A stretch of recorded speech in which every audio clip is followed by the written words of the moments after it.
Mga kapuso, maulan pa rin po sa ilang panig ng Mindanao. Nakataas ngayon ang iba't ibang heavy rainfall warning doon. Ayon po sa Pag-asa, nasa red rainfall warning ang Agusan del Sur, Davao de Oro at Davao Oriental. Orange rainfall warning naman sa Davao City, Davao del Norte at Surigao del Sur. Habang yellow rainfall warning sa Bukidnon, Lanao del Norte, Maguindanao Provinces, Sarangani, Cotabato Provinces at Sultan Kudarat. Pina-alerto ang mga residente mula sa banta ng baha at landslide. Tatagal ang mga nasabing babala hanggang alas 11 ngayong umaga. Uulanin na rin ang halos buong Mindanao sa mga susunod na oras base sa rainfall forecast ng Metro Weather. Asahan ang heavy to intense rains. Nalubog sa baha ang ilang lugar sa Mindanao dahil sa pag-uulan doon. Pahirapan po tuloy sa pagbiyahe ang mga residente. Balitang hatid ni Nico Wahe. Nagmistulang ilog ang kalsada sa Rosario, Agusan del Sur. Lumubog na kasi ang lugar sa baha bunsod ng tuloy-tuloy na pag-ulan. Kaya ang mga residente kailangang sumakay ng bangka para lang makatawid. Pati ang motorsiklo na yan, sinakay na rin sa bangka. Wala pang inililikas sa lugar. Pero nakahanda raw ang mga residente sakali magtuloy-tuloy pa ang pag-uulan. Sa lungsod naman ng Bislig, Surigao del Sur, nagsagawa ng search and rescue operations ang iba't ibang ahensya ng gobyerno sa mga binahang lugar. Isinakay ang mga inilikas sa bangka habang nakasuot ng life vest. Ayon sa Coast Guard Station ng Surigao del Sur, 13 pamilyang nailipat sa evacuation center sa lungsod. Pahirapan naman ang pagtawid sa ilog ng mga residente ng Tarragona, Davao Oriental. Rumaragasa kasi ang baha dahil sa ulan. Ang dalawang lalaking ito ay tinatawid pa ang kanilang motorsiklo. Nasira kasi ang tulay sa lugar kamakailan, bunsod din ang pagragasa ng ilog. Sa ibang bahagi ng probinsya ay nilikas na ang mga residente. Sa mga bayan ng Boston at Lupon, nagkaroon pa ng landslide. Nagsasagawa pa rin ng rapid damage assessment at needs analysis ang Provincial Disaster Risk Reduction and Management Office sa mga apektadong lugar. Mga kapuso, posibleng mas mataas na presyo ng LPG ang sasalubong sa Pebrero hanggang sa Marso. Ayon po yan sa Department of Energy. Bunsod daw yan ng kombinasyon ng freight cost, insurance at posibleng nangyayari rin sa produksyon nito. Dagdag pa ng kagawaran, nagmamahal din ang Dubai at Brent crude oil. Ngayong Enero pa lamang, mahigit 3 pesos kada kilo na ang itinaas ng presyo ng LPG. Samantala, may price freeze po sa LPG at kerosene sa ilang lugar sa Davao Region. Epektibo po yan ng 15 araw kasunod ng deklarasyon ng State of Calamity. Sa Davao del Norte, halimbawa, hanggang February 5 po ang price freeze.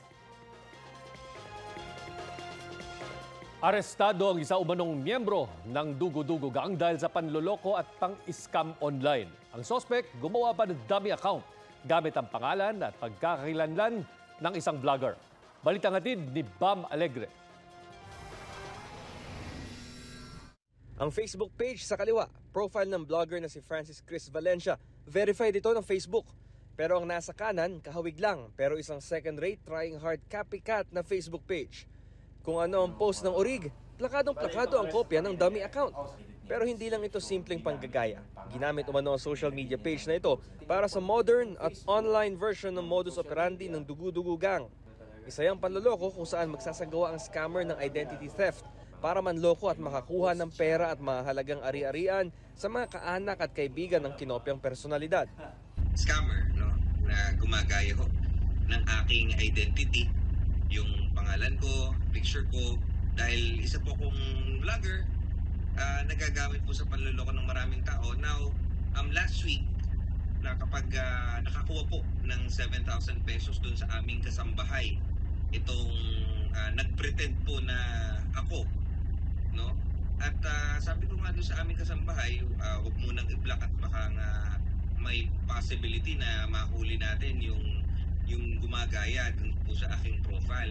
Hindi pa nakontento ang scammer at gamit pa rin ang identity ni Francis Valencia, sinubukan naman ng suspect na kumbinsihin ng kasambahay na ipadala ang smartphone ni Valencia, pati ng misis niya, maging ang alahas at pera ng mag-anak. Dito na humingi ng tulong si Valencia sa pulisya para ma-entrap ang suspect. Ang diskarte ng mga pulis, pasakayin ang suspect na makukuha niya ang kanyang gusto. Ilang sandali lang may dumating na delivery rider sa bahay ng biktima sa Cainta, Rizal. Agad itong nilapitan ng ating kapulisan at ng biktima. ang delivery rider na ito is inarkila ng mga suspect. At nakumbinsi natin na makipagtulungan ang delivery rider upang alamin kung sino yung taong nag-book sa kanya. Na pagkatapos noon, nakipag-coordinate tayo sa concern police station sa bayan ng Tanay sa Rizal. Nakapin ang location ng suspect sa Tanay, Rizal. Dito na siya inabangan ng pulisya. Ayun, lumapit. Ayun. May lumapit na lalaki. May batang lalaki. Paglapit ng suspect sa delivery rider para kunin ang package, agad siyang inaresto. Humiling ang pulisya na ikubli ang pagkakailanlan ng suspect dahil may follow-up operation pa sila sa mga posibleng kasabwat. Itinanggi ng suspect sa pulisya na siya ang nagsagawa ng online dugu-dugu modus sa biktima. Naharap ang suspect sa kasong swindling, estafa at online fraud. Babala ng pulisya, dumarami raw ang mga natatanggap nilang sumbong at reklamo sa ganitong mga kaso, kaya mahalagang maging matalino sa paggamit ng social media. Pinapaalalahan natin ang ating mga kababayan na mas maging mapagmatsyag at umiwas sa mga ganitong klaseng pagkakataon. Suriin at tiyakin natin na alam naman natin ang social media ngayon is hindi lang means of communication, ito ginagamit din sa mga financial transaction. So i-check natin ang legitimacy, ang pagkatao ng mga nagme-message sa atin kung ito ba ay tunay at lehitimong tao. Maging mas mapanuri, siyempre, sa paggamit natin ng mga online platforms, especially ngayon na talamak yung mga scammer at saka yung mga gumagamit na identity na ibang tao. Bam Alegre, nagbabalita para sa GMA Integrated News. Nakauwi na po si Pangulong Bongbong Marcos matapos ang kanyang state visit sa Vietnam. Nakapulong ng Pangulo si Vietnamese President Vo Van Thuong ukol sa pagpapalakas ng kooperasyon ng Pilipinas at Vietnam sa defense, maritime at trade and economy. Isinapinal din po ang ilang kasunduan kabilang ang incident prevention and management sa South China Sea kung saan claimant din ang Vietnam. Pati ang kasunduan ng Philippines at Vietnam Coast Guard na magkaroon ng maritime cooperation at ang kasunduan para sa rice trade cooperation. Nangako po ang Vietnam na magsusupply ng murang bigas sa pribadong sektor ng Pilipinas sa susunod na 5 taon. Sa kabila ng pananakot at panguudyok ng China sa West Philippine Sea, hindi raw titigil ang Pilipinas sa resupply at patrol mission sa Ayungin Shoal. Sabi ng Philippine Navy, naasahan nilang magpapatuloy pa ang harassment ng China. Nitong mga nakarang araw lang, mahigit 200 barko ng China ang namataang padaan-daan sa Mischief Reef na nasa loob ng exclusive economic zone ng Pilipinas. Kabilang dyan ang halos 25 Chinese warship at 15 barko ng Chinese Coast Guard. Ang iba puro Chinese fishing militia. Malapit ang Mischief Reef sa Ayungin Shoal kung saan nakasadsad ang BRP Sierra Madre. Sa ngayon, airdrop muna ang paghahatid ng supply doon habang kinukumpuni ang resupply ships ng Pilipinas.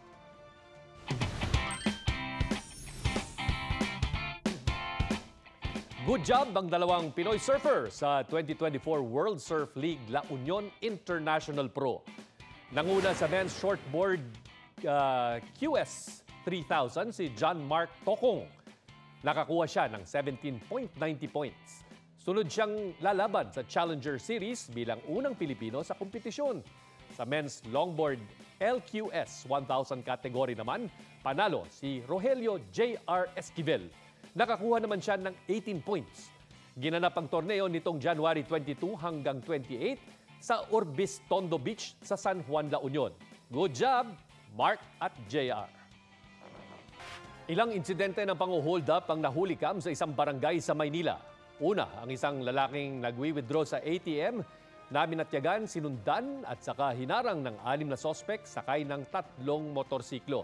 Bagaman nagawa pa ng biktima na makalayo sa mga sospek, natangay pa rin ang perang wini-withdraw niya na nasa 3,000 piso. Agad tumakas sa mga sospek na muntik pang mabangga sa taxi.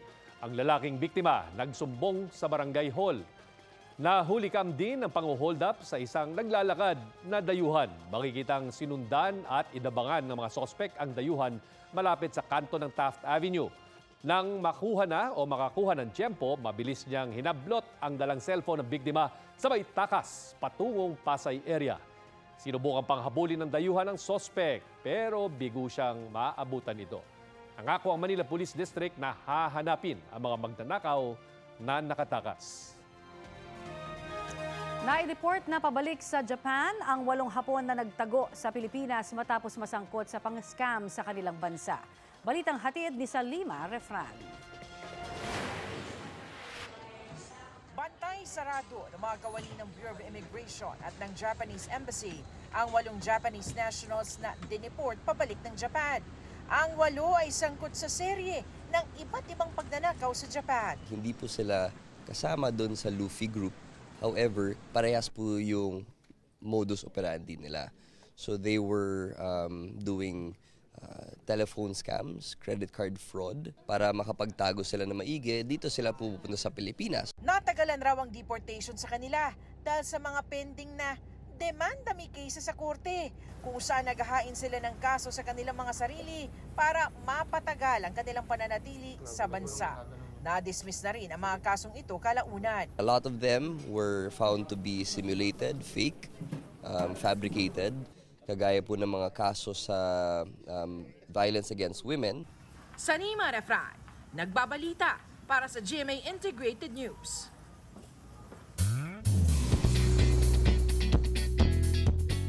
Konnichiwa at happy Wednesday mga mare at pare! In the zone na ulit ang Pagtatag World Tour ng SB19 sa Japan. Inanunsyo ng 1Z Entertainment sa social media na tuloy na ang concert doon sa April 29. Humingi rin ang talent label nila ng paumanhin sa 18 dahil sa postponement. Hindi na raw makapaghintay ang P-pop kings na makapaghatid ng unforgettable experience. Sa mga may ticket with original date na December 9, valid at pwede pa raw yang gamitin. Heto na ang mabibilis na balita.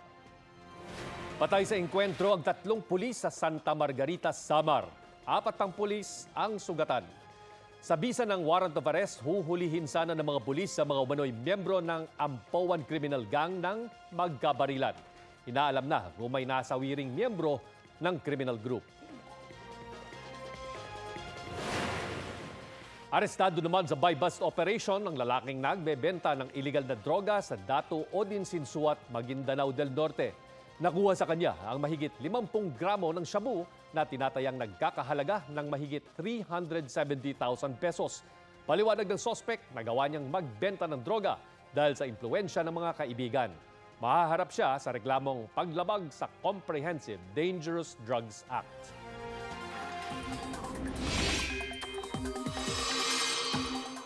Mga kapuso, kahit na nagpapaulan po sa ilang bahagi ng bansa ang trough ng low pressure area na nasa labas ng PAR, nananatili namang mababa po ang tsansa nitong maging isang bagyo. Sa kabila po niyan, hindi pa rin inaalis ng pag-asa ang posibilidad na pumasok ang nasabing LPA sa PAR. Huli ang namataan 165 kilometers southeast ng southern Mindanao. Patuloy namang nakakaapekto sa Luzon at ilang bahagi ng Visayas ang hanging amihan. Base sa rainfall forecast ng Metro Weather, maulan po ngayon sa Mindanao. Pinaalerto ang mga residente mula sa banta ng baha o landslide. Posible rin ang ulan sa ilang bahagi ng Panay at Negros Island, maging sa Eastern Visayas. Malaking bahagi naman ng Luzon ang makakaranas ng maayos na panahon ngayong pong midweek. Pero posible pa rin po ang light to moderate rain sa ilang panig ng Cagayan Valley Region, Aurora at Southern Luzon. Asahan ding maayos ang panahon ngayon dito sa Metro Manila. Dahil nga po sa amihan, maalon pa rin po at delikado sa mga maliliit na sasakyang pandagat ang pumalaot sa ilang baybayin ng Bicol Region, Northern at Eastern Samar, Dinagat, Surigao Provinces kasama ang Siargao at Bukas Grande Island at ng Davao Oriental. Ngayon pong araw na itala ang 12.6 degrees Celsius na minimum temperature sa City of Pines, Baguio, 13 degrees Celsius sa La Trinidad, Benguet, 17.6 degrees Celsius sa Basco, Batanes, 17.8 degrees Celsius naman sa Lawag, Ilocos Norte, habang 20.1 degrees Celsius ang minimum temperature dito sa Quezon City. Patay po sa pananaksak ang isang barangay tanod sa Tondo, Maynila. Ang suspect gumanti raw para sa kanyang amang naunang nasaksak dahil sa away sa parking. Balitang hatid ni Nico Wahe. Pagmasdan ang paglabas ng 2 lalaki mula sa Eskinita pasado alas 9 kagabi sa Barangay 53, Tondo, Maynila. Tila nagpapatintero ang dalawa hanggang sumuntok ang lalaki mula sa likod. Gumanti naman ang kalaban. Mabilis na naawat ang dalawa. Lumakad ang isa papalayo at mapapansing duguan na ito habang hawak ang kanyang dibdib. May hawak palang panaksak ang kalaban niya. Ilang saglit pa, isang lalaking walang damit pang itaas ang nagmamadaling lumabas mula sa isa pang eskinita. Pinuntahan niya ang lalaking kaalitan nung una. Saka ilang beses inundayan ng saksak ang lalaki habang nakatalikod. Sinubukan pa nitong habulin na sumaksak sa kanya pero unti-unti itong humandusay sa kalsada. Idineklarang dead on arrival sa ospital ng lalaki na kinilalang si Ali Nabahas, isang deputy tanod sa kalapit na lugar na Barangay 51. Kwento ng kapitan ng kanilang barangay na kahingi pa ng tulong sa kanila ang asawa ni Nabahas. Ang sabi niya sa amin ay nakasaksak daw po siya. Humingi siya ng responde. Ang sinasabing nasaksak ni Nabahas ay ang unang lalaking kaaway nito. Sa kwento raw ng asawa ni Nabahas kay Chairman Santos, nag-ugat ang lahat dahil lang sa parking slot. Ayon po sa kanyang asawa, nagparking daw po siya dito sa labas ng Gabriela.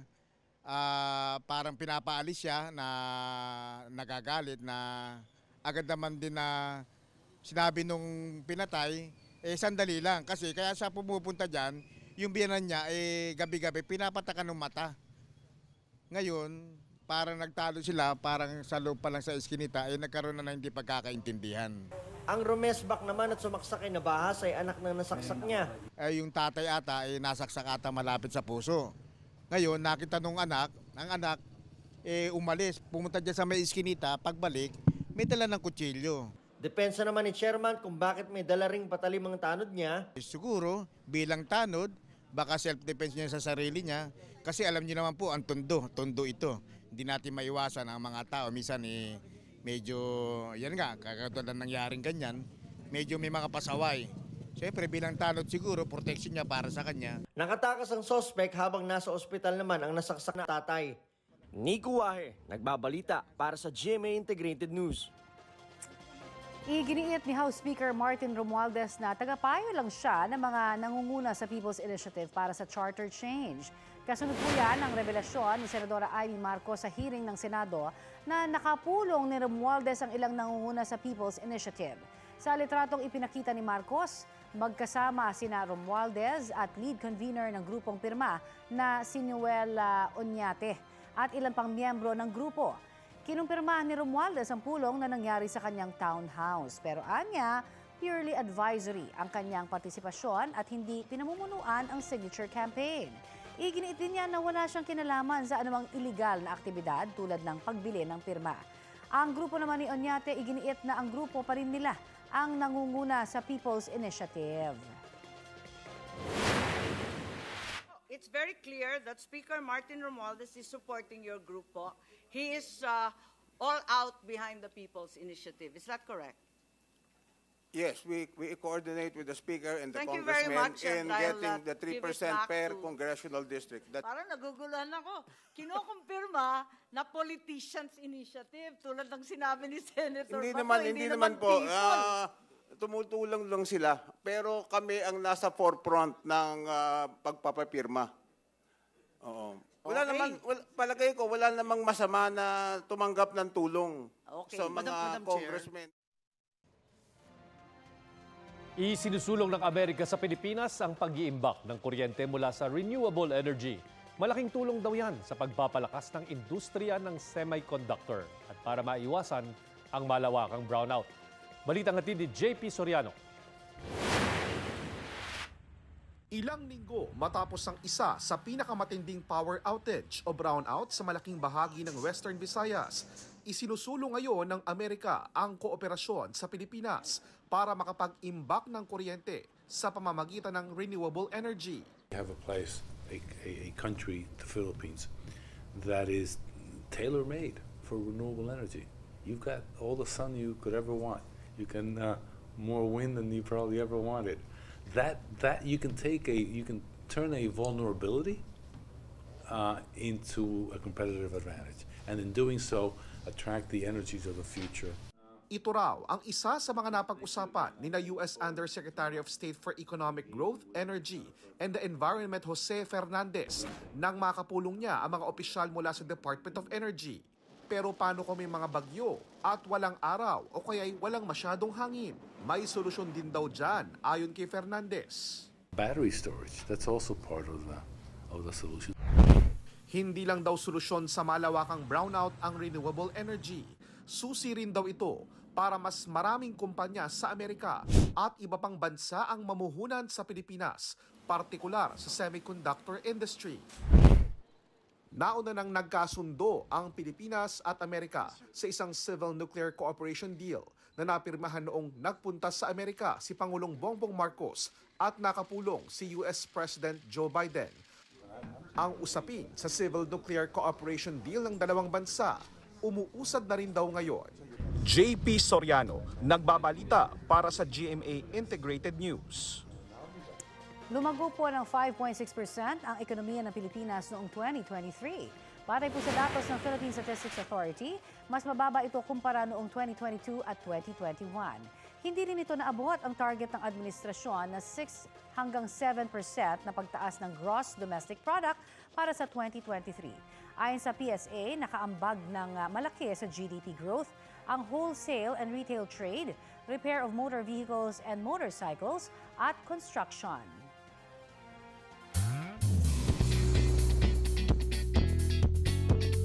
Dumalo ang ilang kapuso stars sa first ever Manila International Film Festival sa Hollywood.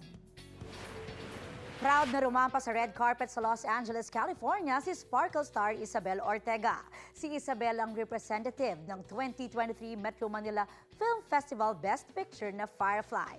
Present din si Kapuso Primetime King Ding Dong Dantes para sa Firefly at para sa box office record-breaking movie nila ni Primetime Queen Marian Rivera na Rewind. Dumalo rin sa MIFF ang bida ng kampo na si Stolen Life star Beauty Gonzalez at si Eugene Domingo para naman sa pelikula nila ni Pokwang na Becky and Badette. Chika ni Dong at Isabel, excited na silang mapanood ng mga kapuso sa LA ang obra ng GMA Pictures at GMA Public Affairs na Firefly. Sa mga kapuso natin, eto na, nasa MIFF na tayo. We can't wait to share this beautiful film with our kababayans, especially here in North America. I'm just full of pride and I'm just so happy to be a part of this monumental event for Philippine cinema. Mabibilis na balita po tayo. Dead on the spot ang isang Indian national matapos pagbabarilin ng riding in tandem sa Midsayap, Cotabato. Sakay ng motorsiklo ang biktima ng sundan ng mga sospek. Hinablot ng isa sa kanila ang sling bag ng biktima na nakipag-agawan. Doon na siya binaril.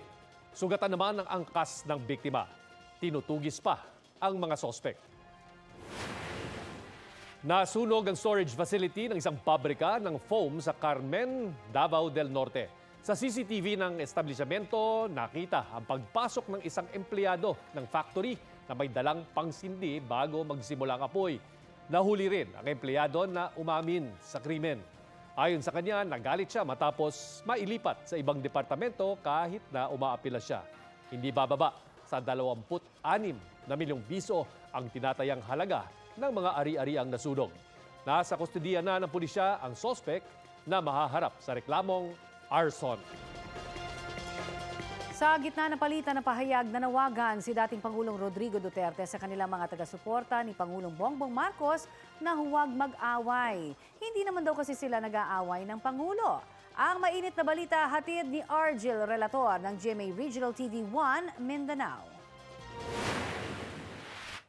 Bakit ko iproba? Pakuha siya ng dugo, independent entity o doktor, magpakuha rin ako, o sige, pati ako, pakuha siya ng blood test.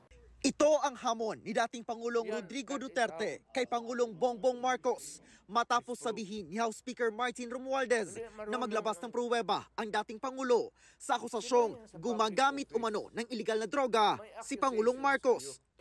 Tanong ng dating Pangulong Duterte kay Pangulong Marcos. Bakit ka pumunta ng Germany right before the campaign sa presidency? Bakit ka nagpag-rehabilitate doon? Sinisika pa naming kuna ng bagong pahayag ang Malacanang tungkol dito. Nitong Lunes, sinagot na ni Pangulong Marcos ang naunang banat ni Duterte. But sir, can you categorically deny that you're involved in drugs para matapos lang yung... Okay na tayo. Don't even dignify. Sinagot din ni Duterte ang banat ni Pangulong Marcos tungkol sa paggamit ng dating Pangulo ng fentanyl. Dahil daw ito sa kanyang disgrasya sa motor, ilang buwan bago ang kampanya sa pagkapresidente noong 2016. Nagtamo siya ng injury sa kanyang spine. Buwelta pa ni Duterte, may kasamahan daw ang Pangulo sa kanyang gabinete na kasama rin itong gumagamit ng iligal na droga noon. Tatanungin kita, yung cocaine, may prescription ba yan? Saan mo kinukuha yung supply mo? Alam ko ang tao nang dumadala diyan sa Malacanang. Body-body mo yan sila. Binanatan din ng dating Pangulo ang Philippine Drug Enforcement Agency matapos sabihin ng ahensya na wala sa kanilang watch list si Pangulong Marcos.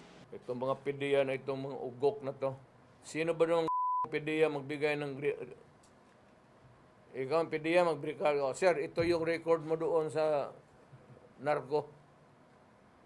It is natural that they will refuse to give it to you. Hindi umano niya tinanggap ang listahang ipiniresenta sa kanya ng PDEA noon. Hahanapin daw niya at nangakong ilalabas kapag handa na.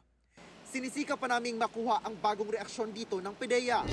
Tungkol naman sa charter change, ayon sa dating Pangulo, sa Republican presidential type ng gobyerno, magiging Prime Minister si Speaker Romualdez at magiging ceremonial president si Pangulong Marcos. Ipapasok rin daw ang anak ng Pangulo kapag hinog na ito. Ferdinand Marcos, wag mong gawain yan kay pumalpak kayo dahil dyan. You are not doing anything to redeem your name. The only reason na bakit kami talagang disappointed is ang pera ng bayan. Inuubos kung anong pinaggagawa. Ang magtaong bayan, pobre pa rin. May panawagan din ang dating Pangulo tungkol sa issue sa International Criminal Court. Sir, bitawan mo yung ICC. Huwag mo akong tulungan dyan. Ako na ang bahala. Kasi pag mag-Mindanao State na, si Alvarez na magtago sa akin dito sa Mindanao. Nanawagan si Duterte sa mga taga-suporta nila ni Pangulong Marcos. Huwag kayong mag-away kasi hindi man kami nag-aaway ni Presidente Marcos. Mula sa GMA Regional TV 1 Mindanao, Argil Relator, nagbabalita para sa GMA Integrated News. Samantala, kabilang po ang Davao de Oro sa mga probinsyang nasa red rainfall warning ngayon. Kaya patuloy po ang pagbabantay ng PDRRMO at LGU sa mga pag-uulang nararanasan doon. Para sa latest update, nakasalang sa Balitang Hali si Davao del Oro o De Oro Public Information Office Head, Fe Fuentes. Magandang umaga at welcome po sa Balitang Hali. Ma'am Fe? Mukha pong nagkakaroon tayo ng problema sa ating komunikasyon. Miss Fe, try natin ulit mamaya ho at subukan nating balikan ang ulat tungkol po sa ating mga kababayan dyan sa Davao de Oro. Samantala, nagbabala ang Council for the Welfare of Children na nagagamit na raw sa pang-aabuso ang mga larawan ng mga bata sa social media sa pamamagitan po yan ng artificial intelligence. Ginagamit daw ng mga sexual predators ang mga picture ng mga bata na ipinopost po sa social media para i-edit sa mga malalaswang larawan. Nangyayari yan sa ibang bansa. Kaya payo po nila sa mga magulang, mag-ingat po tayo sa pagpo-post daw ng mga picture ng mga bata, lalo na kapag public account ito.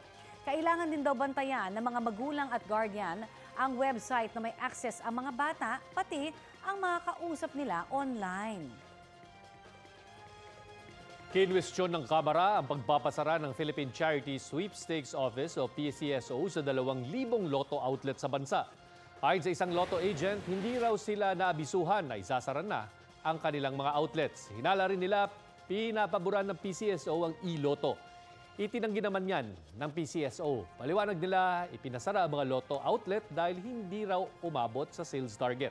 Pero kalaunan, lumabas sa pagdinig na wala namang sales target para sa mga agent. May kinalaman daw sa paglilipat sa bagong sistema ang pagpapasara ng loto outlets. Pag-aaralan ng PCSO ang pagbili ng dagdag na terminals para sa bago nilang sistema.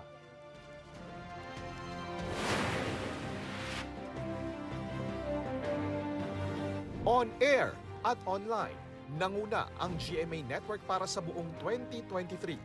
Base sa Nielsen TV Audience Measurement Ratings data noong nakaraang taon, nakakuha ng combined people net reach na 94% o projected total na 73 million viewers sa bansa ang GMA, GTV at digital channels na iHeart Movies, Heart of Asia, Pinoy Hits at Halipop. Nananatiling most dominant channel sa Total Philippines ang main channel ng Kapuso Network na may 93% net reach o projected total na 72 million viewers nationwide. Napanatili rin ng AM at FM radio stations ng GMA ang pagiging top ranking sa Mega Manila. Ang Super Radio DZWB 594 nakakuha ng audience share na 29.9% base sa Nielsen Radio Audience Measurement data. Nanguna rin ang Barangay LS 97.1 Forever na may average na 42.5 na audience share. Bukod sa broadcast stations, layon din ng Kapuso Network na gawing mas accessible ang impormasyon hanggang sa digital at online platforms. Patunay diyan ang bilyon-bilyong views ng online videos na base sa Tabular Labs data ay may consolidated online viewership na 26.9 billion sa Facebook. Nasa 220 million naman ang kabuang following ng GMA Integrated News at GMA Public Affairs sa social media platforms. Ngayong 2024, asahan ang mas marami pang exciting at world-class na mga programa at pelikula mula sa inyong Kapuso Network.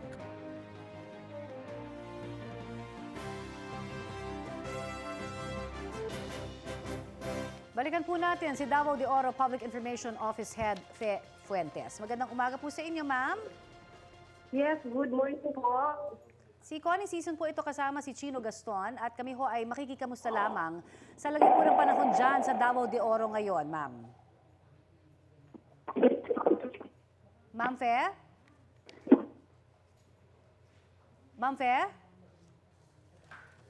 Susubukan po natin muli kung may oras pa tayong balikan si Miss Fe Fuentes, ang Davao de Oro Public Information Office Head, para po malaman natin ang mga kalagayan ng ating mga kababayan dyan dahil pa rin po sa baha.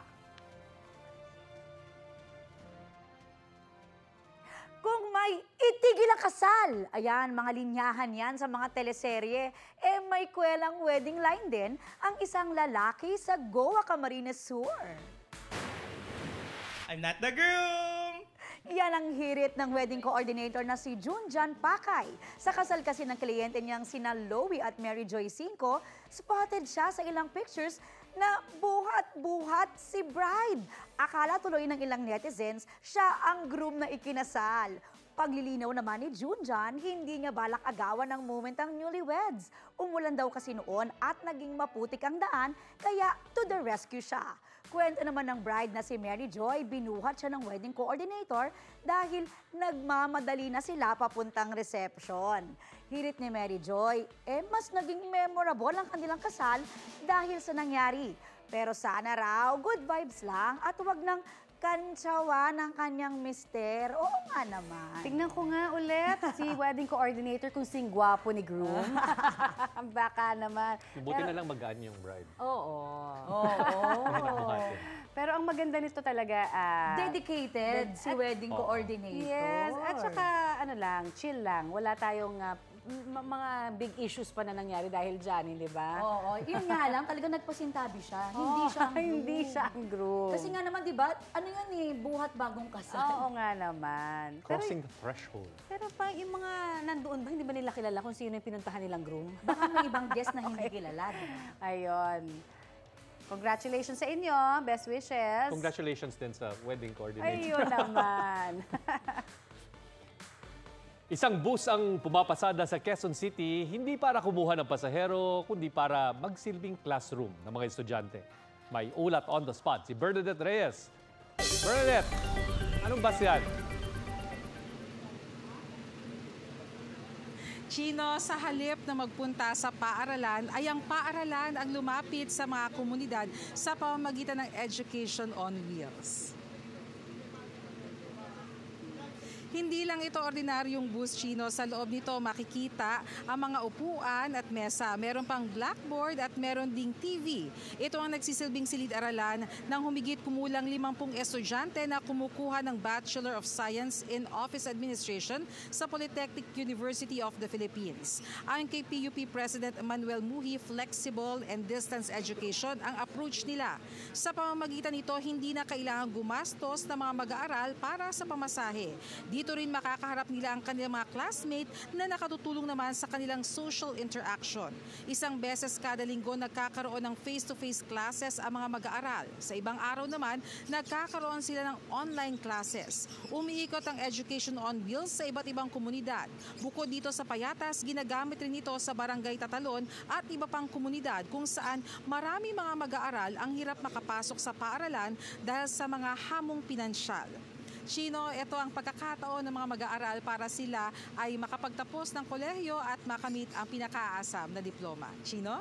At hindi lang flexible na education yan, Bernadette, kundi mobile education din. No? May balak ba silang pagpatuloy yan o ipakalat pa yung mga bus na yan? Paramihin pa yung mga bus na tulad ng ganyan?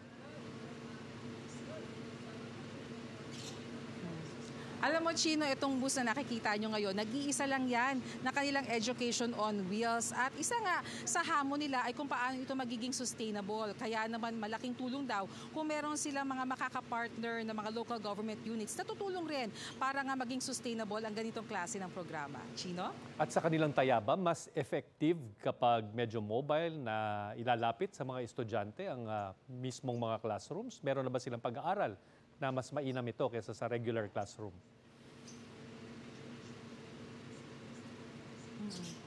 Base doon sa kanilang mga interaction sa mga estudyante ay napatunayan nila na ito ay nakatutulong doon sa pakikipagpalitan ng kanilang kuro-kuro dahil mas mabilis daw nilang nakukuha ang mga feedback galing sa kanilang mga estudyante. At alam naman din natin kung purely online ang ginagawa ay minsan may mga hamon din pagdating doon sa mga connectivity issues. At dito rin sa pamagitan nito ay malaki raw na tipid sa pamasahe gaya ng ilang mga estudyante na nakausap natin dahil ilang hakbang lang ay nandito na sila sa kanilang converted classroom. Chino?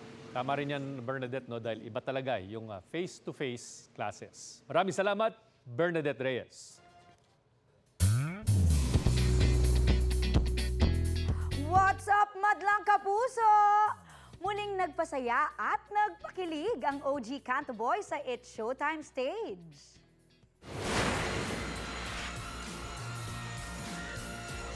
Naging extra special ang production number ni birthday boy Bong Navarro nang bumisita sina Billy Crawford at Luis Manzano. Sina Billy at Bong hindi pinalagpas ang pagkakataon na muling sayawin ang kanta nilang Billy Bong. Hindi naman nagpatalo si Luis na nag-perform din. Bukod kina Billy at Luis, present din sa birthday celebration ni Bong sina Joshua Garcia at Pepe Herrera. O mga mare, abangan po ninyo ang It's Showtime pagkatapos po yan ng Balitang Hali dito sa GTV.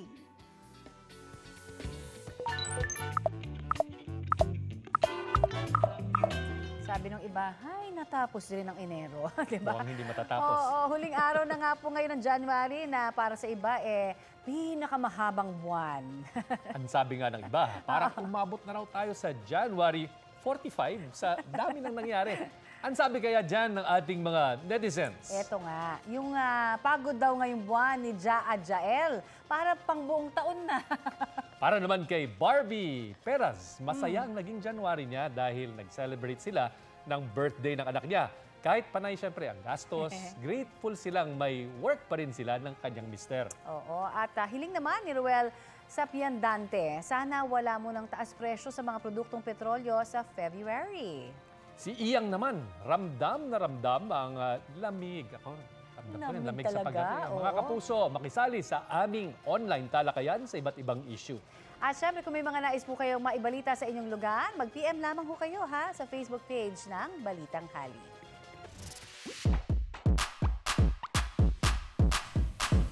Bukod naman sa cute at furry member ng family o pamilya natin, malaki po ang tulong ng mga aso sa ating security. Ay tama mga Mari. Kaya nga 'di ba bantay ang madalas nating itawag sa kanila.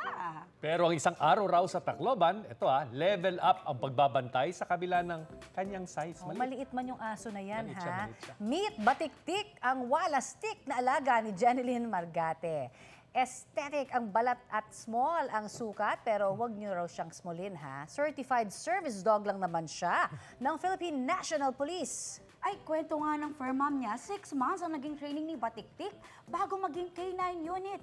At may ilang nagduda nga raw na makakapasa siya, ha? Dahil bibihira po sa kagaya niyang Dachshund na maging K9 dog. Ito pero pinatunayan ni Batiktik na ang galing hindi na susukat sa laki o haba. Sa ngayon, ginagamit ni Batiktik ang kanyang matinik na pang-amoy kontra droga sa Narcotics Detection Unit. Wow! So hindi naman malalaki ang kailangan. Parang tao din yan. Wala sa height yan talaga. Talagang Talaga, humuhugot ako. tayong dalawa yan, Mari. Hindi sinasabi pa nga, small is terrible. Small but terrible. Yan, tamang-tama talaga sa mga height natin to. At ito po ang Balitang Hali. Bahagi kami ng mas malaking misyon. Ako po, si Connie Sison. Sa ngalan ni Rafi Tima, ako po si Chino Gaston. Kasama niyo rin po ako, Aubrey Carampel. Para sa mas malawak na paglilingkod sa bayan. Mula sa GMA Integrated News, ang News Authority ng Filipino. Mga kapuso, para sa mga maiinit na balita, mag-subscribe sa GMA Integrated News sa YouTube. Sa mga kapuso abroad, subaybayan niyo po kami sa GMA Pinoy TV at sa www.gmanews.tv.